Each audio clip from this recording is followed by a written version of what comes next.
Good morning, millennials. Welcome back to The Toast and happy Friday, a celebración, congrats. Hey, Jax, how you doing? I'm doing good, excited that it's Friday. We've got a big weekend ahead of us. Huge. And today is really Giving Friday because I know we were both out late and up late last night. And it's giving morning after. It's giving morning after. Yeah, I got home. I went to bed at like 2 a.m. We got home like a little bit earlier than I expected, about 1:30. You know, it's not much better. Yeah. But it was not all for naught. You know, the Knicks did win.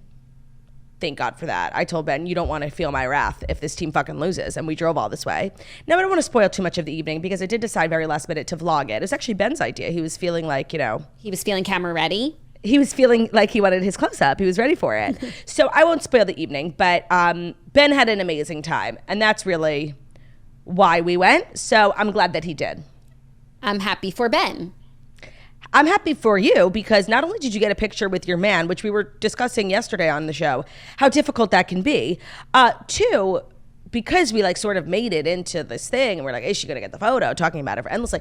You kind of like broke the internet engagement wise. Yeah, the engagement was through the roof. I was telling a story yesterday. And even a thread. There was a thread through my getting ready process. I was capturing content. In the evening, we got our picture. And then I needed to like post all my content. And there was an ad in there monetizing the story that I'm telling here. And all's to say, I got the shot at dinner, except I brought my camera, my G7X, because yeah, I influence. I create content. Yeah. And I didn't have a memory card in it, so I like stretched out my bag, my little purse for nothing, but the phone was fine. You are literally Post Malone. All of this to say, that's like you, the line from Fortnite. If you know, you know. Because of my memory card or just because I keep saying all of this to say? The latter. The second one. Oh, because I keep saying all of this to say. Yeah, because I'm saying all of this just to say we had a lovely evening. Happy birthday to my husband. And for those of you who are really proud of me for asking a stranger to take our photo outside pre-dinner with lipstick on, don't be so, hold your praise, because Olivia and Shapiro joined us for dinner last minute. So I had a photographer on call. I actually asked a stranger to take a picture of me and Ben at the game, which is probably more embarrassing than like a stranger on the street because like then you have to sit with them the rest of the time. Not only that, it's not like I was at, you know, a Taylor Swift concert. I wouldn't feel weird about asking anyone at a Taylor Swift concert. They would kill it. They would see if I needed more, all the angles. Like this man who was like so not wanting to take my, actually he was super nice. I'm projecting. He was so lovely. He took an amazing photo, but like I definitely felt weird. Like the vibes were not on the same vibe level, and he literally like had to sit behind me the entire time. What if I didn't like it? That's the weird part. But it all turned out good. I love the photo. Great. So it was just like a photogenic evening for the swirlies. Pretty much. Yeah. Did you post your photo? I did. Not in feed. It wasn't like that type of moment. It was just a pic of me and Ben. Like, hey, we made it. We had great seats. Philly swirlies. Philly swirlies, essentially. If I did post it in feed, that would have been my caption. Speaking of girly swirly, I just think it's important that everybody knows, you know, a couple of weeks ago, Jackie and I dropped sort of like a game-changing collection. Of merch.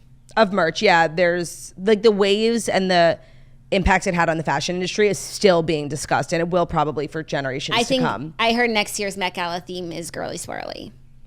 Well, we were supposed to be keeping that under wraps, but sure, let's. No, it's just rumors, can't confirm or deny. No comment. And what's exciting is that if you head to shoptoastmerch.com, some of you might have noticed there's a countdown, and the countdown is very girly swirly. That's what I'll say. Okay, I'll leave it at that. Okay, so it's a girly swirly countdown. Head to shoptoastmerch.com to see what the hell we're talking about. Make sure to sign up, you know, for alerts and things of that nature. Things in which to alert. Exactly. Yeah. Sometimes you just, there's nothing else to say after that, you know? Yeah, it's true. I'm feeling delirious.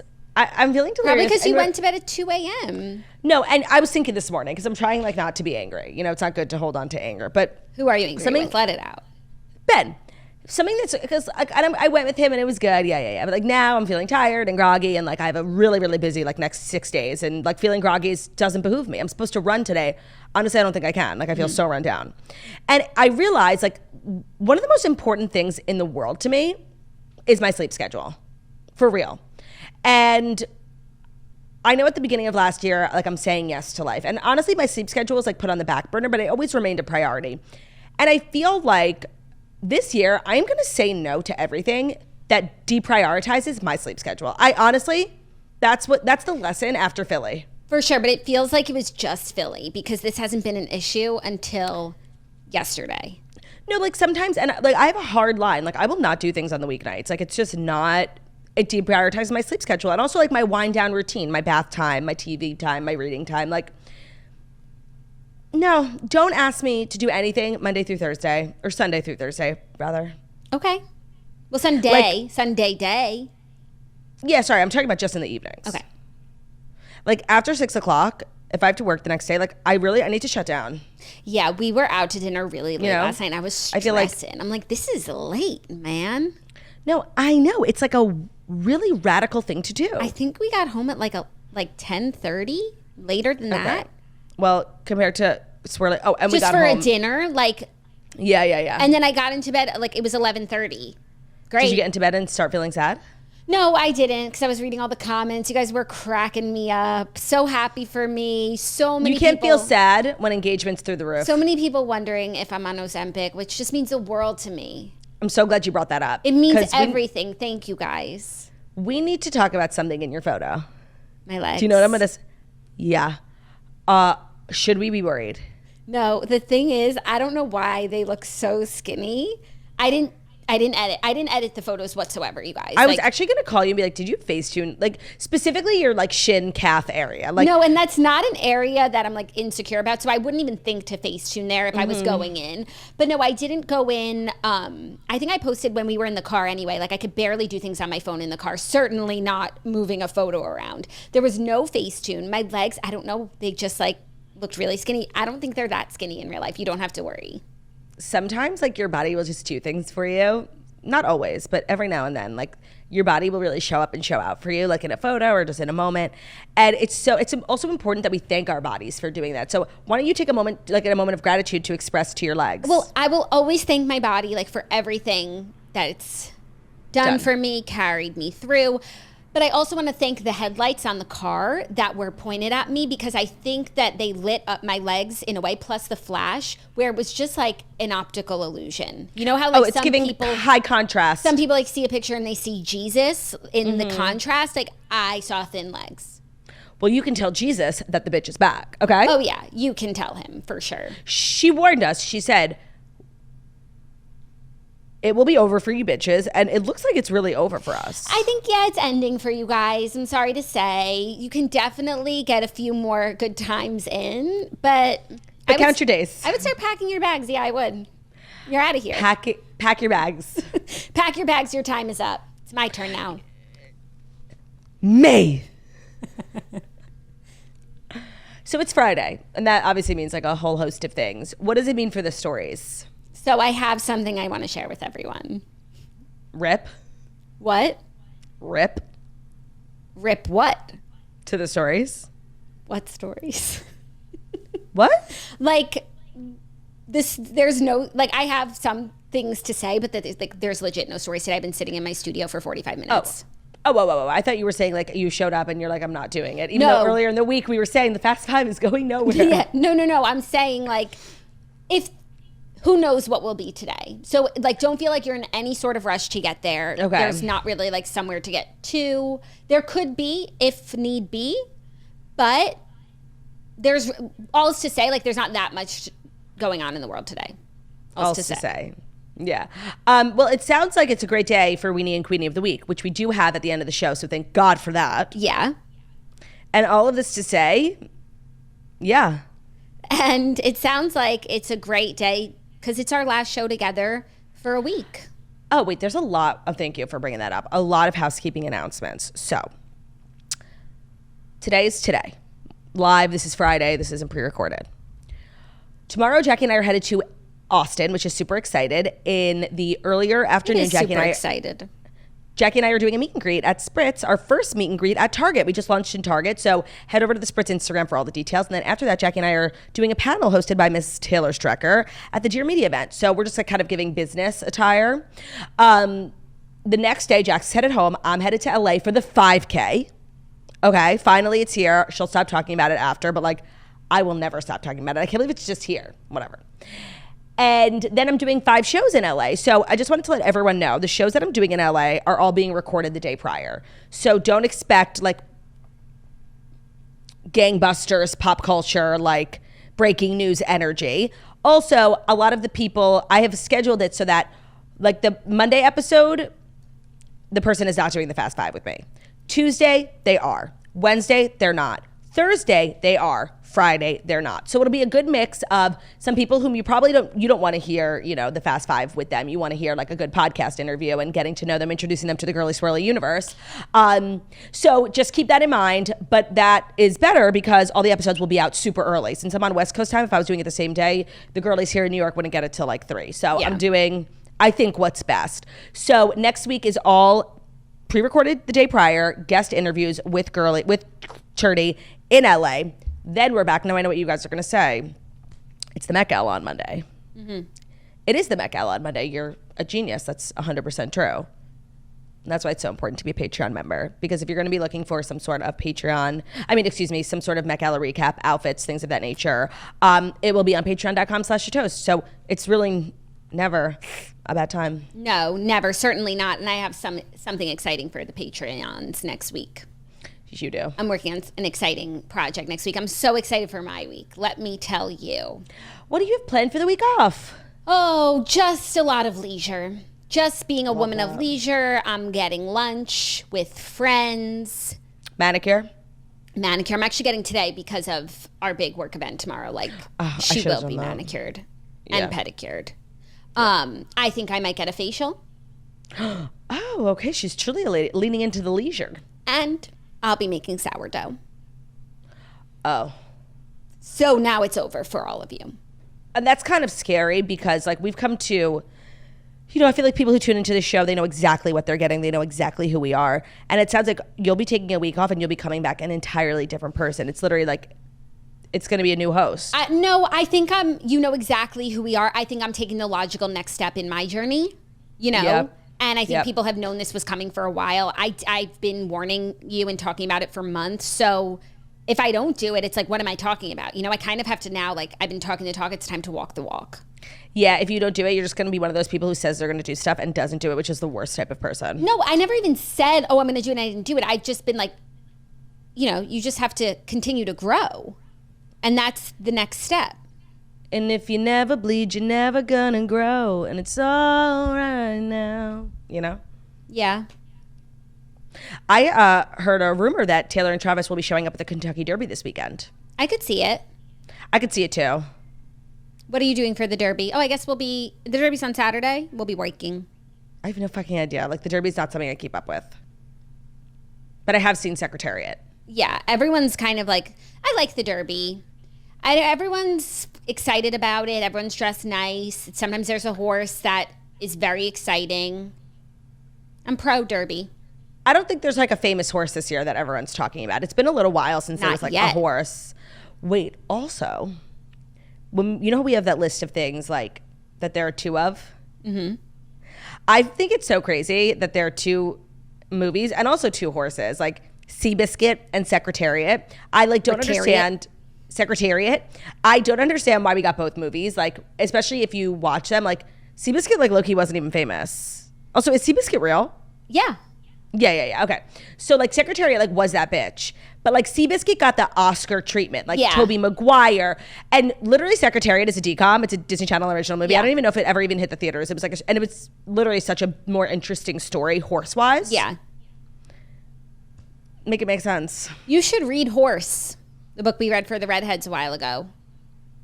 I don't know. Sometimes there's a book, like, and I might like it, but I see other people reading it, whether it's people I know or people on social media, or it's on someone's book club chart list, and I know that it's not for me. Do you know what I mean? I feel that way. You're judging the book by the reader. Yes, but also the cover.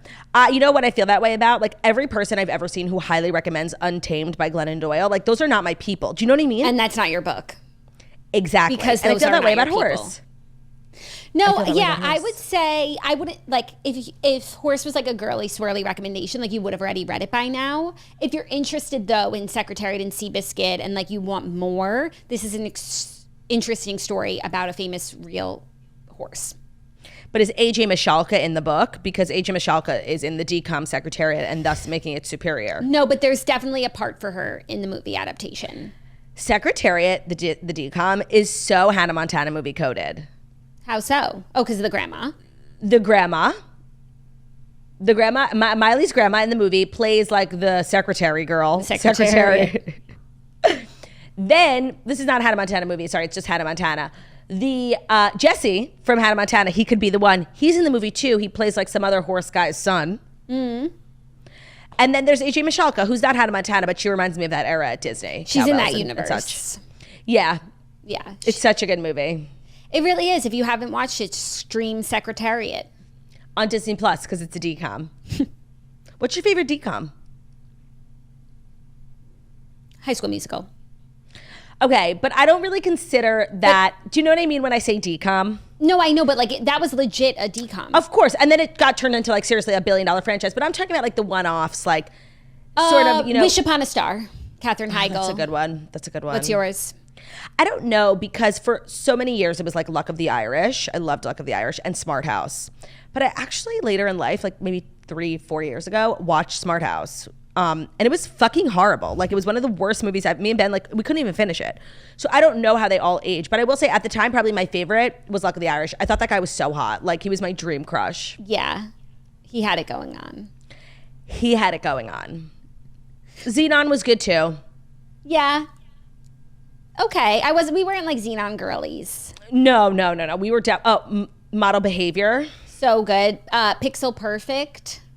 Pixel Perfect. Although that one was weird. Like that kid needed to seriously touch grass. Like, there's a lot of interesting themes between like humans and technology in DCOMs. Yeah, well, I think it was also like reflective of the time. It was sort of this industrious time for technology. Like people started having phones, and like the idea of like a hologram was like all these like sort of out there ideas that we thought the future would hold, you know? Yeah, and you didn't know what it was going to be. Also, Descendants is a DCOM. Absolutely love and adore. Yeah. J'adore Descendants. I mean, actually, Hannah Montana movie is technically a DCOM, but it's not. No. It was in theaters. It was released in theaters, yeah. No, it has to have premiered on the Disney Channel for it to be a DCOM. A Disney Channel original movie. I just want to look up. I mean, The Color of Friendship. Oh, powerful. Powerful. Disney Channel original movies. Let me just like make sure we're not missing any. Halloween Town. That wasn't us. Oh, we're totally missing like something that literally shaped us as human beings. The one about Hanukkah? No. What cheetah girls, cheetah sisters. Totally. So good. Camp Rock, but that to me, like, that was so big. Yeah, it transcended. I don't consider that. I consider, like, the one-offs that we remember, like, Smart House. Yeah. These are the obvious ones, like High School Musical. Oh, the movie, like, this movie was, like, we loved this movie so much. Cadet Kelly. Slay. Arguably, Hilary Duff's best and most important work. No, Claudia, raise your voice. Stop. Oh, I spoke too soon. Yes, sound off in the comments. What's your favorite DCOM? What's your favorite Hilary Duff movie? Raise your voice. What about... Cop on your pants. What about that one where she's like dating Big as her mother? You know it. Is that English? Dating Big as her mother? Claudia. What does that sentence mean? Wait, I feel like I'm having a stroke. Dating Big, capital B-I-G. Like from Sex and the City? Mm-hmm. As her mother. Oh, she like swaps places. Yes. Her mother's Heather Graham. Yeah. No, Heather Locklear. Literally same thing. And she's in high school and she becomes pen pals. What twisted ass movie is that? Hold on.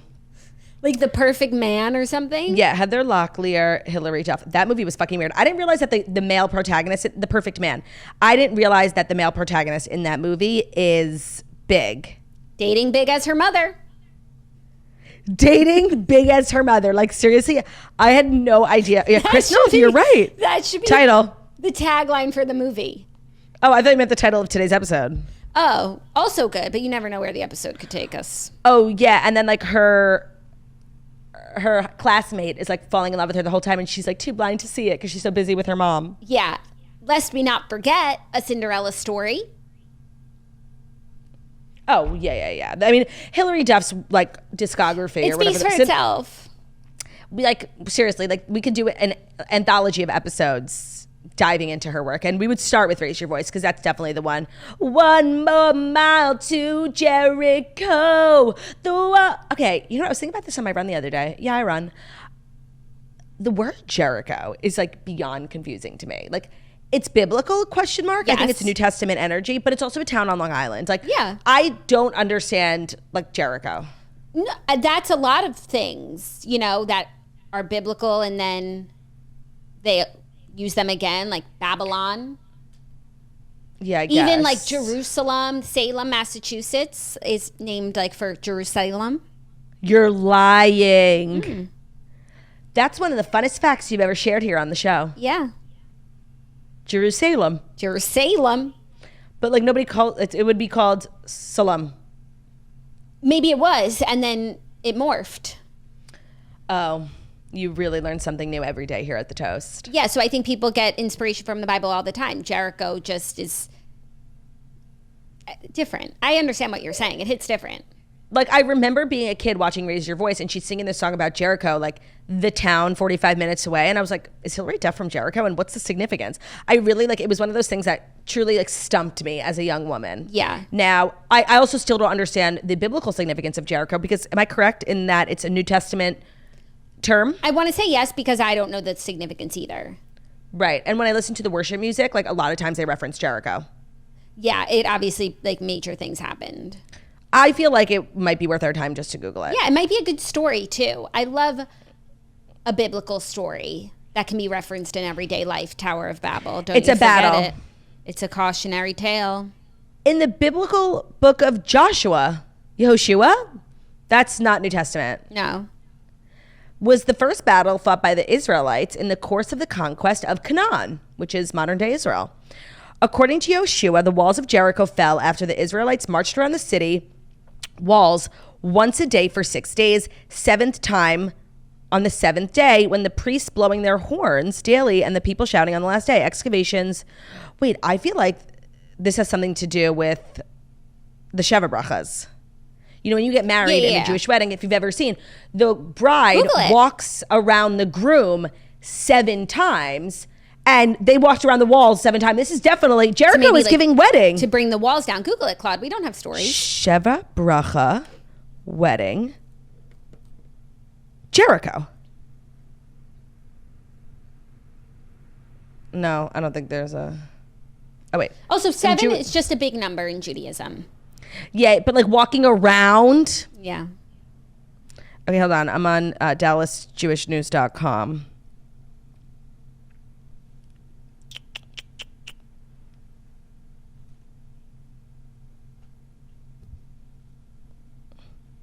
By circling around her new husband, the woman, like the Jews, circling Jericho.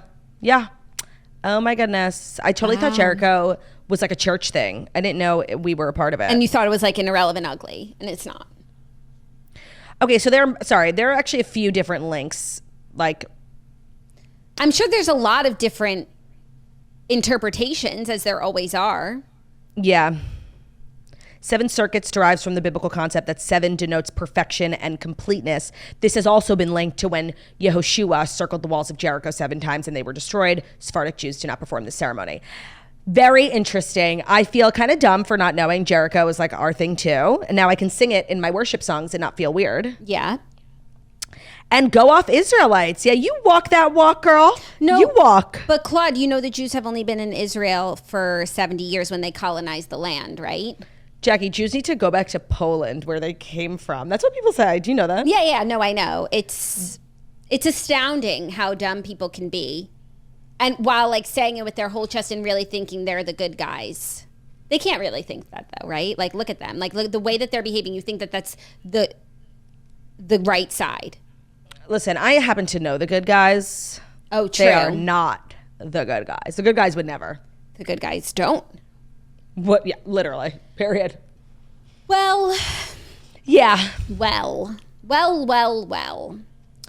It is time for, I'm not going to put a number on it, you know? I'm going to see where the wind takes us for the stories that you need to know today. Oh, okay. It's just the stories. Just the stories, yeah. And there's just the stories that you need to know are brought to you by Lipton Green Tea. Did you know that drinking 2 cups of Lipton Green Tea daily is a great ally for wellness and a simple way to up your everyday health habits? Okay, I'm all about low lift wellness things. Like, not all of us are cold plunging like nut jobs, but I'm really focused on like feeling my best all day. And what I put in my body, especially in the mornings, is super important. I love that we have added the Lipton green tea to our daily regimen. 2 cups of Lipton green tea can help support health by providing approximately the same amount of flavonoids as eating 8 cups of raw kale. Green tea contains flavonoids, which are naturally occurring bioactives found in tea, vegetable, and fruit. So just 2 cups a day is an easy way to help support health. This is a low lift wellness. It tastes very good. 2 cups, that's not an unreasonable amount. Some of these wellness things, like, people are really getting out of control.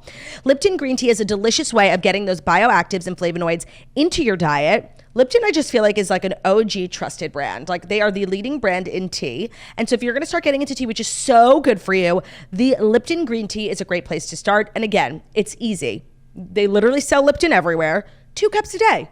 Chug one in the morning. And seriously, like, I really feel, so when I do it, I feel so not only clean, but there's like a visible difference in how I feel, like really truly well throughout the day. So you can try the new Lipton green tea, those 2 cups a day to feel your absolute best.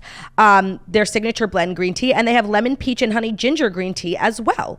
Today's episode is also brought to you by Stacked. Ooh, a new sponsor here that I'm super excited about because I happen to have 2 Stacked mats, and Margot, it's the mat that all the girls use for workouts. And Margot was like, my sister, if you guys don't know, she's like a workout fiend. She was like, oh, is that the Stacked mat? It was kind of like that scene in Devil Wears Prada. Are those the Chanel? Yeah. She was like so impressed that I had not 1 but 2 Stacked mats, and it's a female-founded wellness brand that believes movement is important for a well-balanced life, and that's why they created the most innovative, versatile, and convenient fitness mat on the market, the Stacked mat, S-T-A-K-T. I get so many questions whenever I post about it on my Instagram. It's twice as thick as a standard yoga mat, so like when you're laying down for like planks or whatever, you're not literally laying on the floor. Some of these mats are so thin, there's like, you might as well just be on the floor. It's very supportive and comfortable. It transforms into a block to act as a second piece of equipment, so it folds up and you can use it for something else. It's super lightweight. I take it with me in my tote bag. It's like not an issue at all. And it's great for storage. It folds up and I just put it in my hall closet. Working out can be intimidating. The Stacked mat makes it more fun, more approachable, and I just love this mat. It also comes in gorgeous colors. My other friend, Margot, who I work out with once a week, just got one in a sort of like sage green, I want to say, and I was kind of jealous. Mine's pink, but I have a purple one too. So it comes in 7 colors. Stacked also sells an all-natural cleanser spray and a carrier bag with your mat. So the whole front to back tools. And we have a code. I feel like they don't do a lot of codes. It's shopstacked.com/toast and use code TOAST at checkout for 20% off your first purchase. That's shopstacked.com/TOAST and use our code TOAST for 20% off your first order.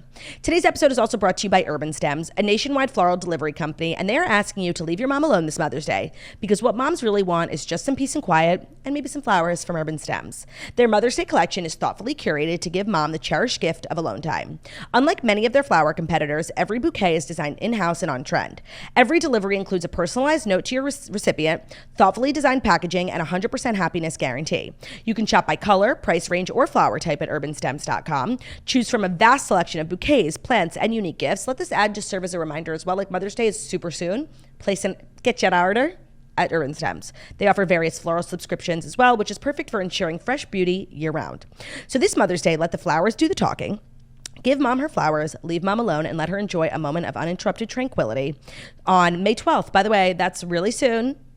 Let this be a reminder. Don't get left behind. You can visit urbanstems.com/toast to see some of our top picks and our favorite arrangements. Just be sure to order in time. Use code TOAST for 15% off your purchase. That's code TOAST for 15% off your purchase at urbanstems.com/toast. You'll be able to shop by color, by price range, whatever type. You'll be able to filter down and find the perfect arrangement for the most special woman in your life, whether it's your mom, your grandma, a woman in your life who's also just a mom. That's urbanstems.com/toast, code TOAST for 15% off your purchase. Thank you, Turtle. You're welcome. Just doing a little more research. On Jericho? On Jerusalem, yeah, because I was just looking about, because just to confirm that Salem is named for Jerusalem, which it is, but it also, so the Jerusalem, it's a city of peace, and the Salem is Shalom. Yerushalayim. Yep. So the city of Salem here is named for Jerusalem, but it's also just it derives from the word shalom, meaning just like peace. That's so interesting because I feel like there is nary a city that has less of a peaceful history than Salem. Yeah. It's funny how that, it's almost like it was a jinx. Perhaps. You just reminded me of something I wanted to say. Oh, I feel like because you shared such a fun fact, and I realize it's been so long since I've heard a really good or even shared a really good fun fact. And I feel like ever since Snapple stopped doing it on the caps, like we're all worse off as a generation, as a people. And maybe like the sad state of the world can be originated back to the lack of Snapple caps. Agreed. And I feel like that's a really great impetus for us to just generate a fun fact of the day today. Even though technically we did one. But I love that. Here's a list of fun facts to have on hand at your next dinner party. Okay. Oh my God. Nobody wants to invite the fun fact guy to a dinner party. But you know what? Yeah. It's like a low bar for conversation, but it gets the people going. Okay, here's one. The Spice Girls were originally a band called Touch. Fifth Harmony was originally a band called Lilas. Lilas. Love you like a sister. The heart of a shrimp is located in its head. Okay, that's not a good one. That's dead ass one that would be on a Snapple. Yeah, and that's a conversation ender at a dinner 1,000%. Like, say you're eating shrimp and you're like, do you guys know the heart of a shrimp is located in the head? Like, okay, can you leave? Thanks, bye. Yeah, like, thanks. Then I would just start thinking about how like you have to pull the poop out of shrimp, and that's reason enough to never eat it. It's like, that's seriously just so disgusting. They're always like pulling out that little brown string. You're like, oh, what's that? It's like, oh, it's their poop. The unicorn is the national animal of Scotland. How can you have a national animal that's not real? Is that true about shrimp? That's not lobster? No, shrimp. You like take a knife, slit it down the back, and this like duty tube comes out. Dead ass. Duty tube. Also. Duty tube, okay. Do you remember somebody, I don't know if this was a rumor, it never was confirmed. Because you know, Snapple facts, sorry, I'm stuck on Snapple facts. When you used to like pop open the cap, there would be like Snapple fact number 6,825. And there was a rumor that Snapple fact number 1 was that half the Snapple facts are not true. Let's dispel the rumor. So you would always just sort of doubt your Snapple fact. I feel like that's not true. Snapple fact 1. Facts in order. Oh my God, so there's an or wait, The Atlantic, we fact check Snapple's real facts. Oh, great. Now the internet is ruining like the age-old pastime of... Yeah, and like their fact checkers are probably like brain dead morons. No, and it's going to be like Snapple facts is a key part of white supremacy. Like, I can't. No, like honestly, I'm so key. I'm so happy actually that Snapple facts like really, they had their shine before the internet was around to like debunk everything, because that was such a pure time for us. Like it was not only a drink, but also an activity, and it was fun and fresh and it was good. Okay, but I just want to say you can go to Snapple.com and you can generate facts like in their generator. Okay, so, like they're moving into the 21st century, which I respect. Here's Snapple fact number 1029. Humans share 50% of their DNA with bananas. Well, that's bananas. Jackie, I'm sitting next to my twin. Is that dirty? Why are you holding yourself? This is so crazy.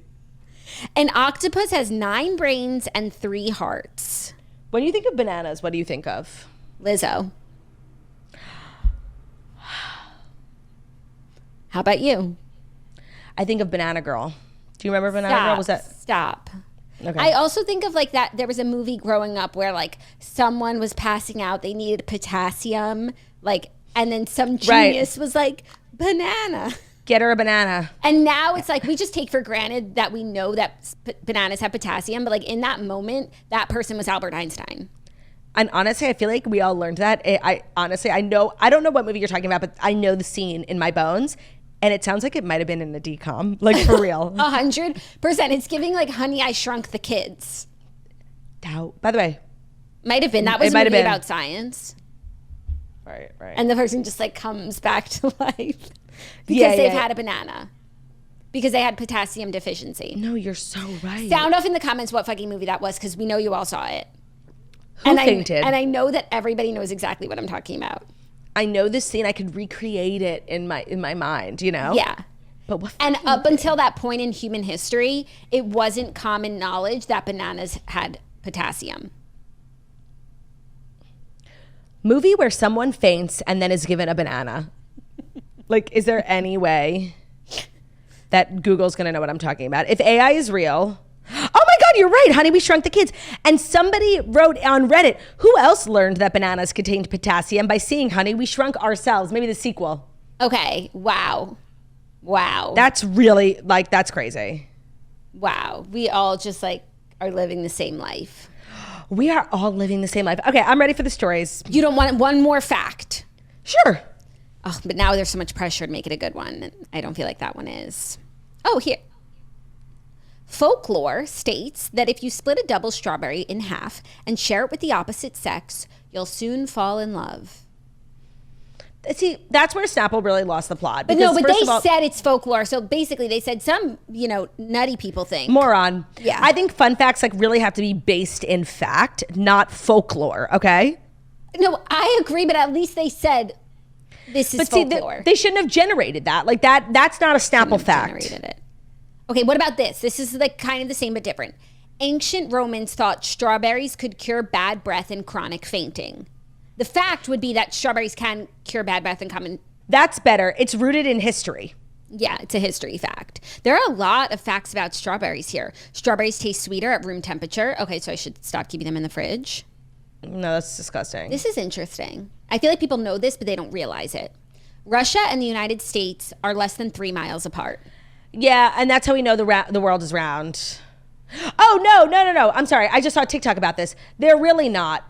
There is like an island where it's like Russian territory. Like nobody lives there. And it's like by Alaska or something. But it's Russian. That doesn't count. But it's still a fact. Yeah. Okay, one more. No, like enough. We need to move on. Okay, I'm just telling you, Claude. We're running towards nothing. Is what I'm saying. Okay. But the thing is, we've been doing nothing this whole time. Like we can do anything, Jackie. I've just learned an immense amount. I mean, Salem will stick with me truly forever. We'll always have Salem. Yeah. No matter what else happens today. Yeah.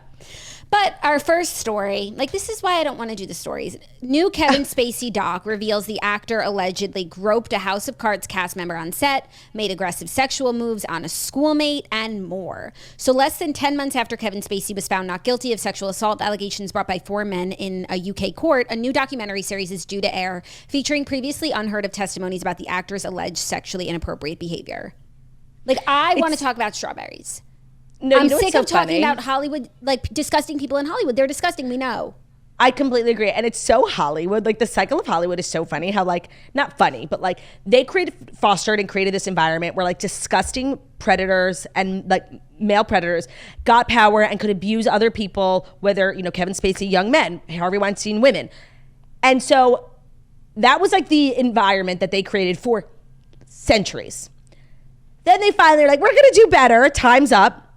And now they're capitalizing. Like, it's like a cycle. You are a Hollywood predator. You become a Hollywood star and a Hollywood documentary about the Hollywood predators. And then like the way they keep capitalizing. And then soon there'll be like a documentary about the person who was the director of documentaries who was taking it. Like, yep. They don't learn. Yep. And, it's always good that people can get their story out there and the truth will come out. And we know that Kevin Spacey is not a good guy. I feel like there are certain like celebrities, disgraced celebrities who people like are obsessed with. For me, like I never saw a piece of content Kevin Spacey was in. I never watched House of Cards. I don't think I've seen him act in literally anything. So for me, like I'm so disinterested. Like I was never a part of making him famous. Yeah, he's not your problem. He's not one of mine. Like someone who like for me was like, oh my God. I don't even know. But it's just not a person like I particularly care about. Like, but the Quiet on Set documentary, that was a slate of content that raised me. Yeah. So I found that interesting. But like, I would never watch this because like I seriously don't give a fuck even about Kevin Spacey. Even Harvey Weinstein, I would say, like we've watched a lot of Miramax movies. Yeah. No, we've seen his work. Yeah. But I agree with you about Kevin Spacey, though I did watch House of Cards. But my takeaway from House of Cards was that I hated his character, hated so much. So like, good to know the character matches the man. And every time Kevin Spacey comes up on this show, which is so infrequently, thank God, I'm reminded of like how crazy it was that like Netflix built this $1 billion company. Like we know of Bridgerton, we know Orange is the New Black, like how many Emmys, and they have 1 million original shows, but they were like a DVD company, and the first show they ever made, like, what if we make our own show, was House of Cards, and it really started Netflix. Yeah. And it's so crazy. Speaking of Netflix, like a part B to this story now, because this wouldn't be a story, but Unfrosted comes out today. I was going to bring that up at the beginning of the show. I was seeing so many people posting about it on Instagram this morning. I'm going to download it for my flight. I'm so excited. Yeah, maybe I'll watch it tonight with Zach. It's the movie with Jerry Seinfeld and Amy Schumer. It's about the Breakfast Wars, Marjorie Post. She's not the main character, unfortunately. I think it's more from like Kellogg's POV. I think she's the villain. That's what I was about to say. I think because I follow Jerry Seinfeld's daughter, she was like posting all these behind the scenes things, and it was like Kellogg's. And we read Marvelous Marjorie Post. Like, we see this from the Post POV. And, you know, Post saw Kellogg as the enemy, and I'm sure Kellogg saw Post as enemy. So I feel like it's not being told from the side that I stan, which is obviously the Post family, CW Post. So I'm open, but it's just not the story I wanted to hear, you know? Yeah, it's also drawing comparisons to one of our favorite movies, The Founder, because it's like a food origin story. This is like about the creation of the Pop-Tart. And the Pop-Tart wasn't covered in the book, by the way, so I'm assuming that was a Kellogg thing. Or maybe it was just a small part of her journey as a woman. Into womanhood. No, I feel like they each had their own big things, and like Marjorie Post was like the inventor of frozen food. Like, the reason why there's freezers in grocery stores is because of her. And maybe like, okay, they had the Pop-Tart. Not the inventor, but the curator. She knew a good thing when she saw it. No, she didn't invent it, sorry, because she acquired the company, but she knew it was good, yeah. And she popularized it. Like, we might not have. Yeah. So, stream Unfrosted on Netflix. Yeah, I'm excited about that. Me too. Are you ready for our next story? Yeah. Gypsy Rose is kind of running amok ever since she got her new nose. Gypsy nose. By the way, is it confirmed she got a new nose? Yeah.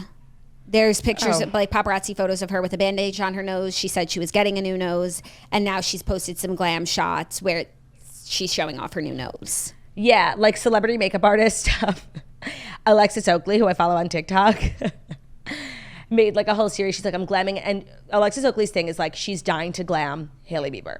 So she did this whole series like, I'm glamming like a dream client. And everyone was like, oh my God, she's finally glamming Hailey Bieber. And it turned out that it was Gypsy Rose, and she took Gypsy Rose to Sephora. And like, honestly, she slayed the glam. Like, she looked amazing. And Gypsy's running around town, like, honestly being a glamazon. Glamazon, like with her new man. She's slamming I have to study the nose. Mans. Did you see what's going on with her ex-fiance? Of course I did. Doggygate? I'm looking at the nose. I have to... Yeah, Doggygate. Pixie. Okay, I'm looking at the before and after of the nose. And it's good. Did they say who did it? Maybe she said it, because she's been open. She's been definitely authentic about this. Yeah, of course. She also replaced her old silver teeth last month. Yes, porcelain, new caps. No cap. I mean, she's officially famous. She has fake teeth. Yeah, and she will be a success because she has fake teeth. No, I'm loving the yassification of Gypsy Rose. Like, what's next for her? Botox? I'm sure actually she probably has Botox. You think? I think she'll probably get lip filler. And I also think like a nose really takes many, many months to like fully depuff and get to its place. So I think we'll still see the evolution of the nose. But it's clear she's diving headfirst into like Hollywood and surgery. And I love that. I think she looks great. Yeah. And she has her new man, who's her old man. She's got her old man, not her dad. And not the killer. Not the killer. And yes, her and her old man, Ryan, her ex-husband, have been fighting in the comments on TikTok. He like posted like giving victim energy, like, hey y'all, thanks everyone for like the well wishes. Like, no one's wishing you well. He was just really kind of giving into influencer, like he's being such a trope. Yeah. And he was like, me and Pixie are here, you know, we're hunkering down, we're doing good. I guess Pixie is their shared pet. And Gypsy was like, funny how you're like literally making content and getting sympathy with Pixie when like literally that's my dog or cat, I don't know. And you won't even you wanted to drop her off at a shelter. So like give her back to me. To approve it, to like, yeah. And that's why I love making former felons famous. They just like don't give a fuck, you know? Yeah. Yeah, I guess like, you know, Gypsy's seen some stuff. She's not afraid to fight in the comments. Yeah, I think that's putting it mildly. Gypsy's seen some stuff in her lifetime. Yeah. Yeah, so happy for her. Happy for her. I wanted to say. Oh, don't let me stop you. Okay, so Saturday Night Live this week is Sabrina Carpenter and Jake Gyllenhaal. Yes. And everyone's freaking out. And honestly, like, this is kind of like the second thing Sabrina Carpenter has done that's like really incongruous with her best friendship with Taylor Swift. The first is obviously Skims. I feel like we could explain that away. Now this Jake Gyllenhaal thing. Now I want to say Sabrina Carpenter I don't feel is at the level that she could be turning down SNL opportunities. No, like she's really a pop star on the rise. I think this is harder. This is easier to explain than Skims actually, because like she doesn't choose who she's going to be hosting with. She's not going to say, oh, actually, I'm not doing that week. Can you put me in a different week? Like she is This is a huge opportunity. And grateful to be here. Thank you for the opportunity. So she can't say no. But the two things together are definitely weird. And I think a lot of people will be looking to see, like, because she's very much a part of, like, the Swiftie lore. She knows the history. She reads the tweets. And, you know, she does this thing, Nonsense. You know her song, I'm a manifesto about a nonsense. And every time she performs it live, she does, like, a little, she changes the lyrics to the last two lines and makes, like, a little skit about, like, where she is or whatever. And a lot of people are thinking, like, maybe she will not address head on, but, like, subtly. Like, maybe she'll say, like, I know I said Venta also too well. Like, something like that, you know? Got it. Okay, cool. And do you know her new song? Espresso? Are you familiar with it? Like, what are your thoughts on it? It's amazing. I haven't listened in full, but I've seen some snippets and I like it. I mean, I'm an OG Sabrina Carpenter fan. Like, you don't need to tell me. I've been waiting for a day like this to come strike like lightning. Oh, yeah. She wrote the song for Girl Meets World. Yeah. How does that song? Here, I have her on my liked. I'll go through she had her first album, which I thought was so amazing. Now I love her. Everyone loves Sabrina. Oh, and I love Skin, which was her like response to Olivia Rodrigo. Like, I loved it. Oh, I also really do be love the stars. Oh, literally, like, you guys don't know old Sabrina, especially when the Disney Machine was making her music. Yeah, our boy Matthew Gerard. Correct. It had that Matthew Gerard energy. Neville Longbottom. What was that other guy's name? Rob McNeil. Yeah. Thumbs. I don't know that one. Hold on. Oh, I do know that one. Yeah, it's like, it's got a good beat. I'm playing it, okay, Claudia? It's got no. I know it. Jackie, pause it. You can't hear it. Yes, you can. The mic picks up everything. Yeah. Like, it's giving Natasha Bedingfield. Like, and so they keep on twiddling their thumbs. No, she's everything. Skiddly dat. She's literally scatting. Skiddly dat. No. But Espresso, people are saying it's the song of the summer, and I actually agree. She's long overdue. Anyway, stream Eyes Wide Open, the album. She's long overdue. I also agree with that. And I just feel really happy. Like, you know, we could wax on, we could go back and forth like a million times about the whole Olivia Rodrigo thing. But at the end of the day, like, Olivia Rodrigo is one of the biggest pop stars in the world. And she did it on, you know, the back of Sabrina Carpenter. On the tresses of her blonde hair. And I'm happy that Sabrina Carpenter is also becoming like a major pop star. They both deserve it. They're both super talented. But I think that time was really hard for Sabrina. Yeah, I agree. So at least she's getting something out of it too. Yeah, and at least she gets to enjoy herself now and her success. Yeah, and us OG fans are just happy to see it. Yeah, and she's just like so cute. I love her. And honestly, I'm still holding a candle for her and Shawn Mendes. Yeah, and they'll stay holding the candle. Do you remember a time when Shawn Mendes was so famous? Yeah. I feel like he's really not. Like, obviously he's a famous person, but yeah, I think that's a choice, and I actually respect it. Same. He could have stayed famous, you know, thirsty, going out on dates, whatever. But I think first he's taken a step back, and so I respect it. It's Addison Rae style energy. Also, ship Addison Rae and Shawn Mendes. No, she's too much woman for him. Okay. Also, wait, shit. I had something I wanted to say. What did we say 2 seconds ago? Oh, Anne Hathaway's new movie is out. Yeah. The Idea of You. I am not on that hamster wheel. I didn't read the book. I saw the trailer. It looks good. I'm not going to watch the movie. I don't really give a rip, but I know that you are. Well, you know I have a lot of problems with the book from a moral standpoint and an ethical place. And I was planning on skipping it, even though I really do like, even if I don't love or like are obsessed with a book, I do like to watch a movie because I always just find it interesting to see how it's done. But I was going to skip this one just because, you know, I was taking moral high ground on it. I don't like books about seriously like predators and pedophilia. Like I don't. However, people are saying it's so good. So like I might watch it. Okay. I'm sure it is good. She really doesn't do bad work. Yeah. And that guy, Nicholas Galitzine, like everyone's talking about him. He's in Mary and George. Right. Like he's kind of having a moment. Happy for him. Happy for Sabrina. Happy for Sabrina. Happy for our next story, which... What number? It's number 3. Oh, we're fine, yeah. And ahead of next week, it is an explainer for the Met Gala 2024 theme, Sleeping Beauties, Reawakening Fashion. Okay, like if somebody doesn't come in a Sleeping Beauty dress from Amazon, like... Go home, everyone. And also if somebody doesn't come in a sleeping bag. Oh, yeah. Like, I love when people take a literal approach to the theme for us mere mortals to understand it. Yes. So in November, they announced the theme would be Sleeping Beauties, Reawakening Fashion, accompanying the Costume Institute's exhibit, featuring approximately 250 items from the museum's archives, including 15 historically significant pieces that are too delicate to ever be worn again. It will be open to the public May 10th through September 2nd. Andrew Bolton, who's the director of the Costume Institute, said, "These are the sleeping beauties of the title. These pieces, including a ball gown that dates back to 1887, will be displayed in tandem with designs from the likes of Dior, McQueen, Givenchy, along with works by their contemporary successors." Okay, so they don't mean sleeping beauties in the sense that, like... It's about, like, your sleep schedule. Disney, right, which, is a priority of mine. They're saying like things that have been slept on for a while, like old things. It's giving history, question mark? Oh, I love that interpretation. Right? Like they're waking up, like reminder, these things are here. That's why I just understood Yeah, the it, theme in the exhibit underscore the importance of sustainability and preservation, exploring the ways in which time and nature affect fashion, both literally and in a more abstract sense. Oh, someone's going to show up completely naked, like in the name of sustainability with like nipple covers and a vagina cover on and be like, yeah, sustain this, bitch. Wait, this is not like Sleeping Beauties is not a euphemism for sustainability. No, but they're saying in addition, like sustainability, like keeping it in mind. How will this dress be at the year 3000 Met Gala? Wow. Okay.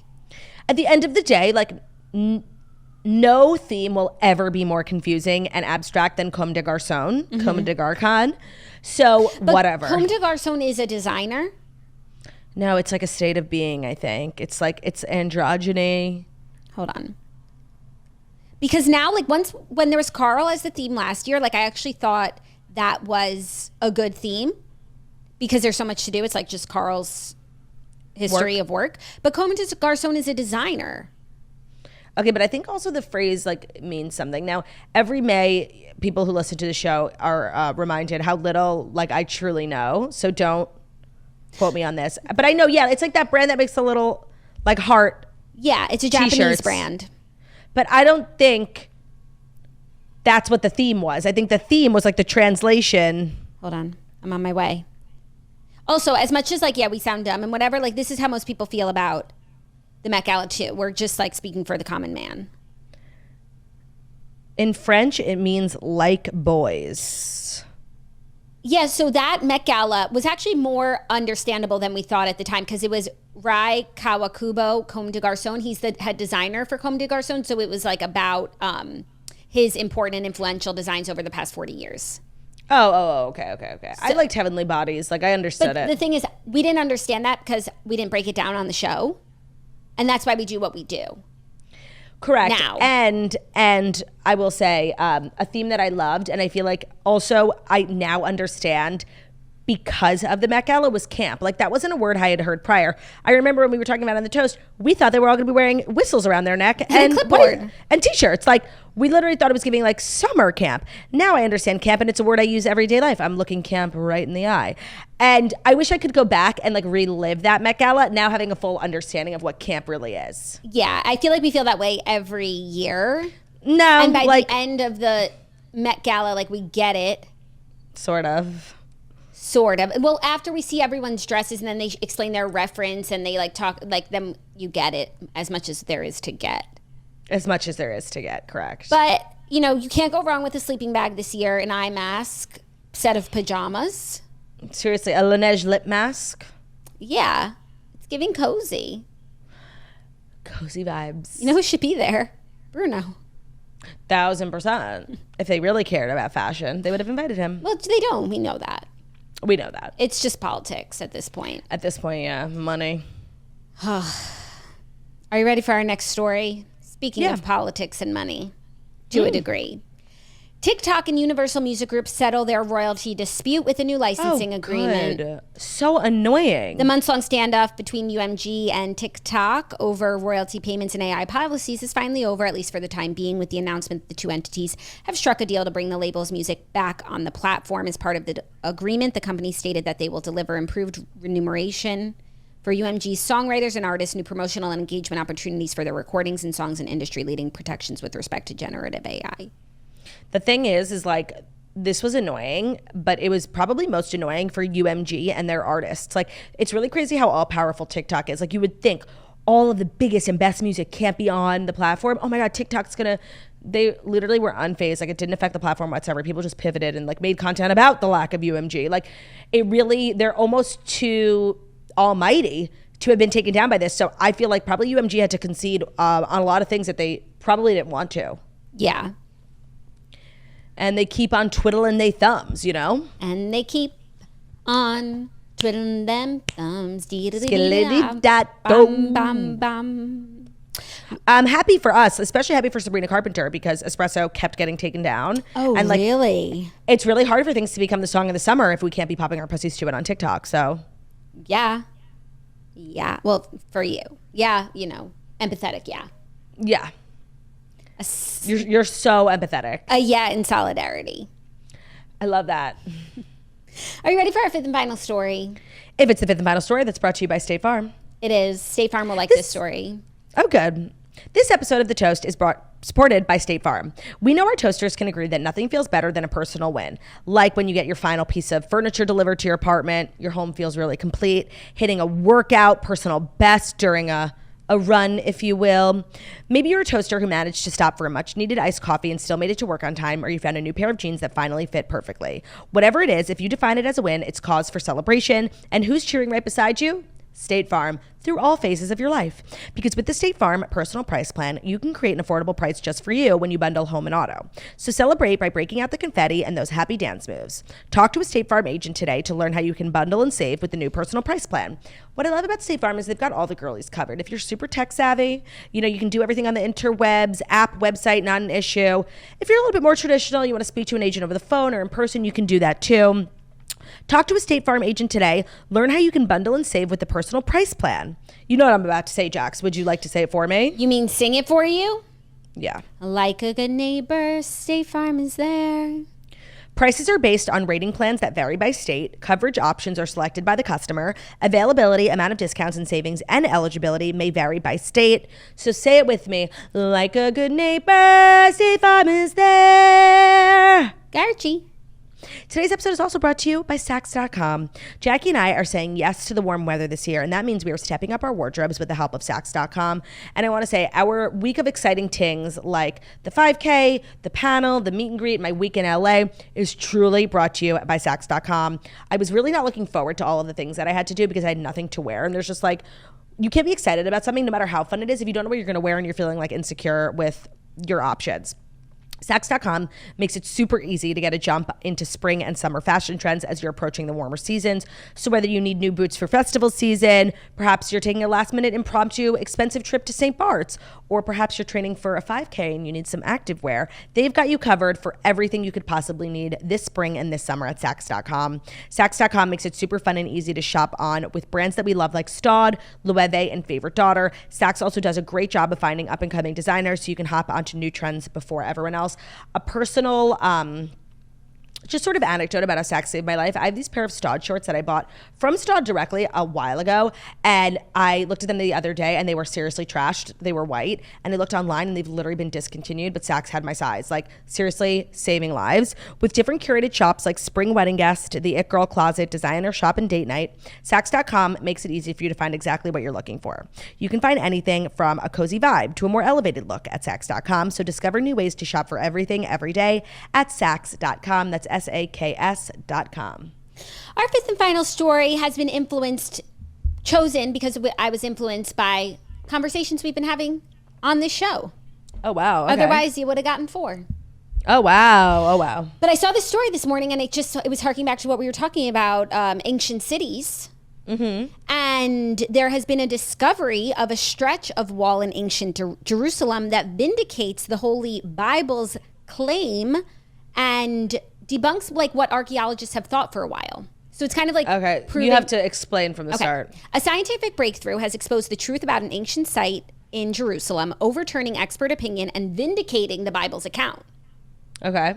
The Bible reigns supreme. The Bible remains supreme. Until now, experts believed a stretch of wall in the original heart of the city of Jerusalem was built by Hezekiah, king of Judah, whose reign straddled the 7th and 8th centuries BC.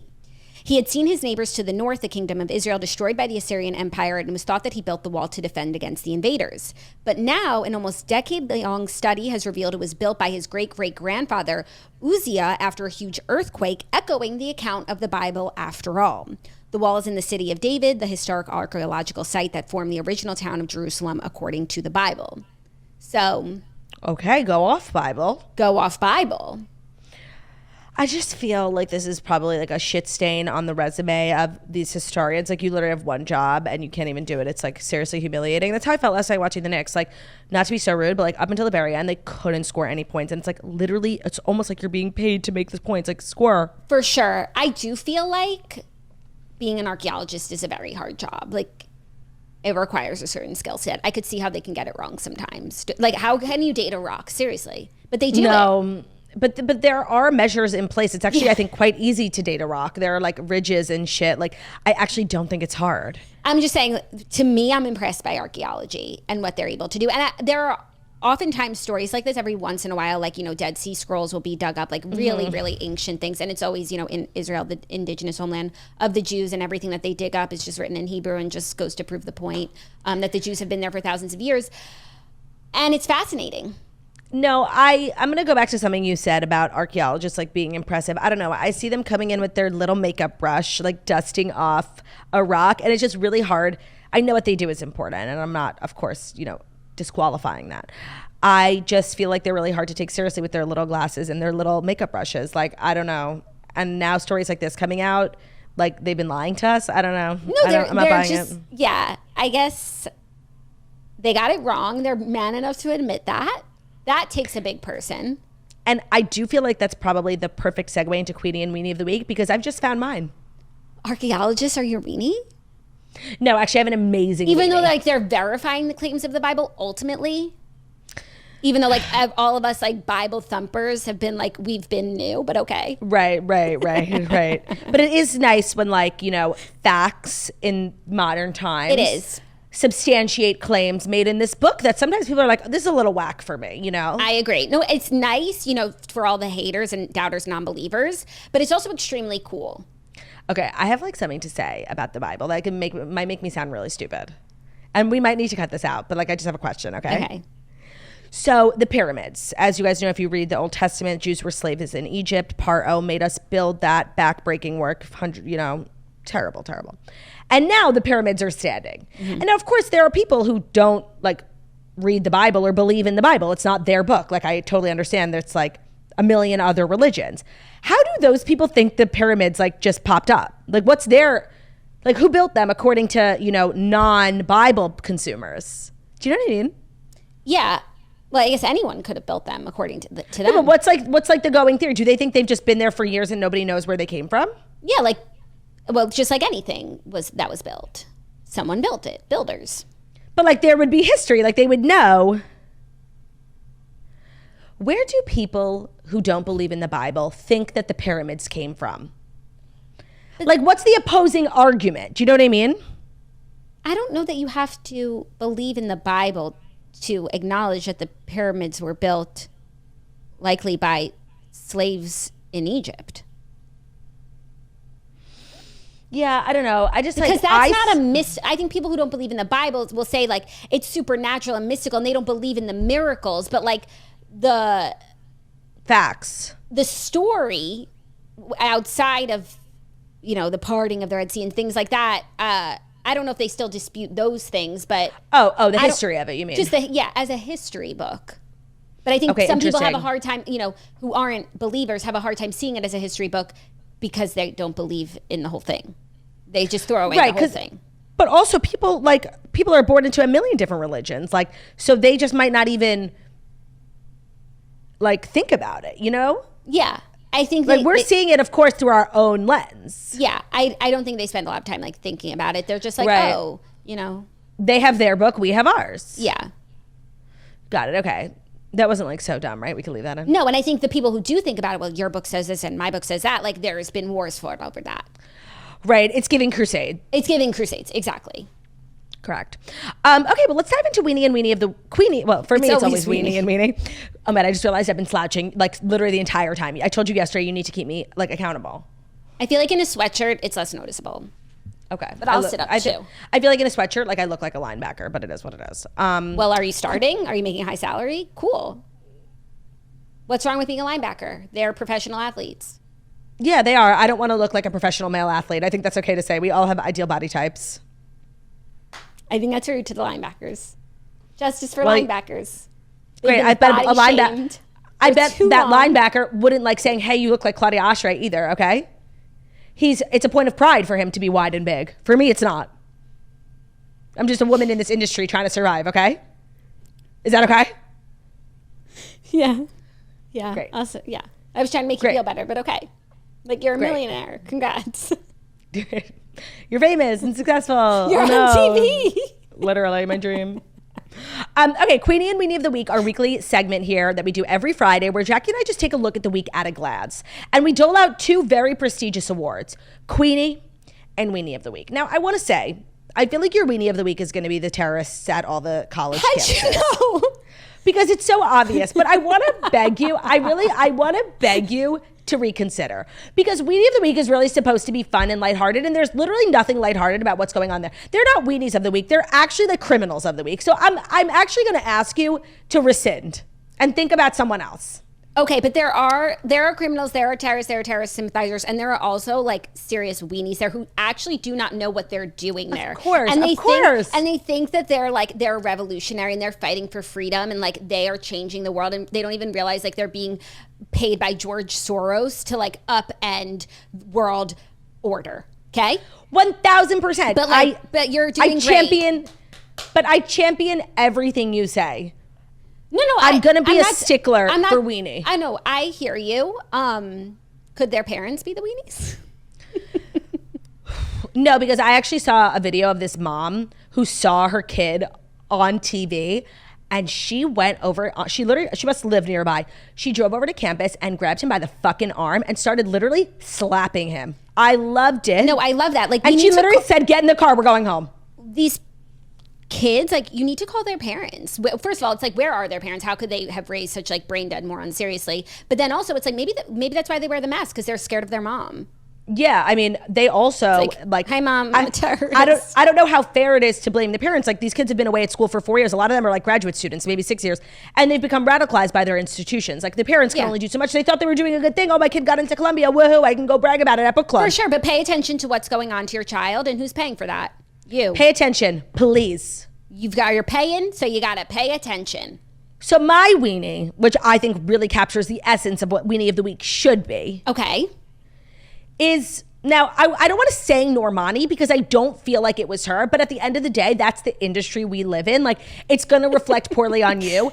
But I'm going to say Normani's management for totally mishandling and really bringing shame upon her house. This whole "what is happening" saga. The interview in The Cut was disgraceful. And seriously, they have dropped the ball on what should have been like a Camila Cabello type career. Yeah. Now I understand why you didn't want me to say what I was going to say. Right, because you say terrorists and I say Normani. And they're like, sorry, that's actually not fair to Normani. No, they're not both weenies. Right. Of the same degree.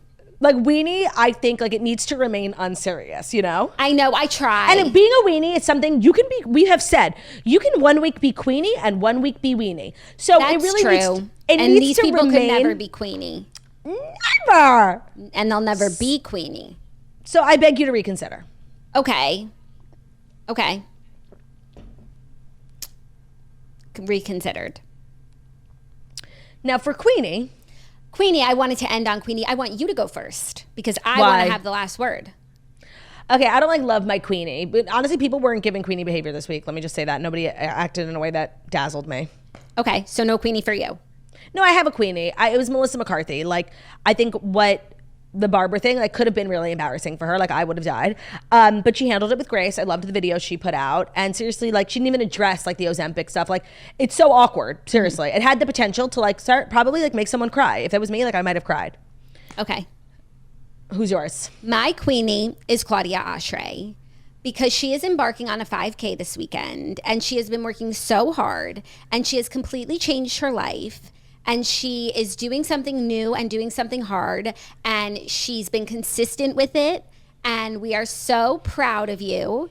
And you've been working so hard. And that's Queenie-like behavior. And now all of your fruits, all your hard work, you're going to breeze through this thing. And we're so proud of you. Oh my God, this is so unexpected. Oh my God, this is so unexpected. Like seriously. I'm shaking. No, like everything you said is completely factually and historically accurate. Like I've changed my life. I can do anything. I literally like, yeah, maybe I will run a marathon one day. Like my ass, I'm literally dreaming about the 5K. First of all, I didn't even share a personal best. I ran the fucking 5K on Monday in 38 minutes. And I took one extra minute because I was feeling like I kind of had to poop. So I really like, I'm currently tracking at 30. Yeah, bitch, I did. Thank you so much. You're a Queenie as well. Sending you off on a Queenie leisurely week. Oh have the gosh. best time. I will be a Queenie this week, living like a Queenie. Yeah, as you should. And then actually I'll change my weenie to a fictional weenie. Okay. Only redheads will understand. Oh. Elise from the book that we read is my weenie of the week. IYK? YK. Yeah, redheads will know. Redheads will know. And if you don't? It's never too late to become a redhead. We are not we're not exclusive whatsoever. We welcome anyone who isn't a weenie. And we welcome anyone who's not living in an encampment. Exactly. I can't believe our bar is extremely low. I just want to say something. I want to admit something. When we sat down to record this episode, I had one story on my iPad and I didn't know how we were going to make it through the episode. Oh, wow. The truth is out. That's so crazy. I know. And I'm not lying that I sat here for 45 minutes looking for stories. And I was being like, too picky, whatever. And then as the show went on, I kept rearranging. And look at us. Hour 15. That's beyond impressive. Like nothing. Wow. Well, that's Queenie behavior, kind of. No, Claude, take the... It can I'm taking it. It could be just about you today. And every day. Okay, but tomorrow we go back to it being about you. Okay, next Monday. See you next Monday. Well, next Monday. Jax, we'll miss you next week. You guys, I'm super excited for next week. Thank you so much for an amazing week of shows. I'm super excited for what's to come. Yeah, and if you're missing seeing so many of you tomorrow. Oh my God, we'll see so many of you tomorrow. And if you're missing me next week, I'll be on the Patreon, still doing content, like not actually ever taking off fully because I have too much to say. They literally, like, she refuses to be silenced. I won't do it. I won't go out quietly. Thank you so much for listening to the Toast the Millennium Morning Show, where we deliver the fast 5 stories you need to know every Monday through Friday on YouTube. So if you're watching us on YouTube, please feel free to subscribe and give this video a thumbs up. We're also available as a podcast anywhere podcasts can be found. So it's Spotify, iTunes, Stitcher, Public Radio, iHeartRadio, Castbox, all the places where we listen to podcasts. Find us. So Toast, leave a 5-star review about how beautiful, how stunning, how wickedly talented we are. Hope you guys have an amazing, incroyable weekend. And I will see you on Monday with a very special guest. Yay! Love ya. Bye.